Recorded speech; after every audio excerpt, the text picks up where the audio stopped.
और खबर सूत्रों के हवाले से जो मिल रही है वो है सरकारी बैंक यानी कि पब्लिक सेक्टर बैंक्स के लिए एक इम्पॉर्टेंट अपडेट खबर आती हुई दिख रही है। हमारे सहयोगी प्रकाश प्रियदर्शी हमारे साथ जुड़ गए हैं इस खबर से जुड़ी सारी डिटेल्स इसके मायने लेकर। प्रकाश, बताएं पीएसयू बैंक्स के लिए इस वक्त क्या इम्पोर्टेंट अपडेट आई है?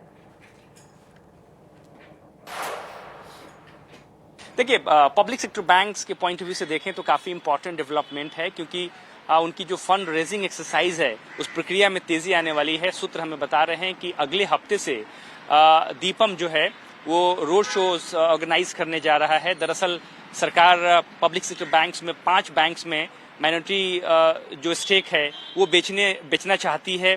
इस पर अप्रूवल भी है, लेकिन उस प्रक्रिया में अभी तक ज्यादा तेजी नहीं आई है और सूत्र हमें बता रहे हैं कि अगले हफ्ते से इसमें तेजी आएगी, क्योंकि दीपम जो है औपचारिक रूप से जो इन्वेस्टर रोड शो है उसको ऑर्गेनाइज करने जा रहा है, उस प्रक्रिया की शुरुआत करने जा रहा है। तो काफी इंपॉर्टेंट डेवलपमेंट है। सूत्र इस बात की भी जानकारी दे रहे हैं कि दीपम सेक्रेटरी अगले हफ्ते मुंबई जा सकते हैं। बैंक ऑफ महाराष्ट्र का जो रोड शो है उसमें पार्टिसिपेट कर सकते हैं और उस इन्वेस्टर्स के मन में क्या चल रहा है, उनकी क्या डिमांड्स हैं, ये तमाम तरह के जो मसले हैं जिस पर चर्चा की जा सकती है।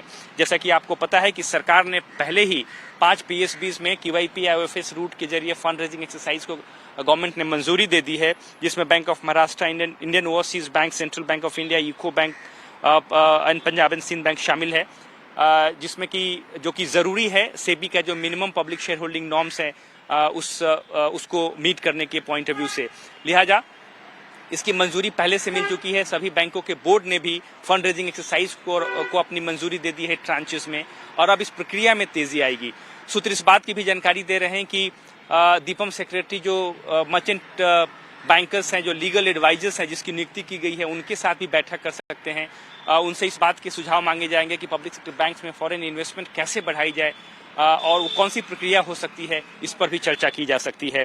इसके बाद इन्वेस्टर के साथ बैठक के बाद ये निर्धारित किया जाएगा कि फंड रेजिंग एक्सरसाइज के लिए रूट क्या होगा, क्या वो QIP होगा या OFS होगा या कोई और रूट्स हो सकते हैं। इस पर अंतिम फैसला लिया जाएगा। तो काफी इंपॉर्टेंट डेवलपमेंट है। जैसा कि आपको पता है कि सरकार FY26 में फंड रेजिंग एक्सरसाइज के जरिए PSB में फंड रेजिंग एक्सरसाइज के जरिए करीब 45,000 करोड़ रुपए जुटाना चाहती है, और इसमें से करीब 25,000 करोड़ रुपए SBI ने QIP के जरिए ऑलरेडी रेज कर लिए हैं। तो बाकी की जो रकम है वो 5 पब्लिक सेक्टर बैंक्स में माइनॉरिटी स्टेक सेल के जरिए सरकार ये फंड रेज करेगी। तो इसके लिए प्रक्रिया की जो शुरुआत है वो अगले हफ्ते से उसमें तेजी आएगी।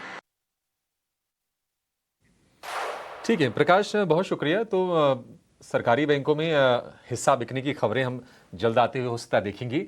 सूत्रों के हवाले से ये प्रकाश जानकारी दे रहे थे, और उसके पहले भी खबर आई थी कि जो FDI की जो लिमिट है उसको बढ़ा के 50% किया जा सकता है, फिलहाल जो कि सरकारी बैंकों के लिए 20% के आसपास का है।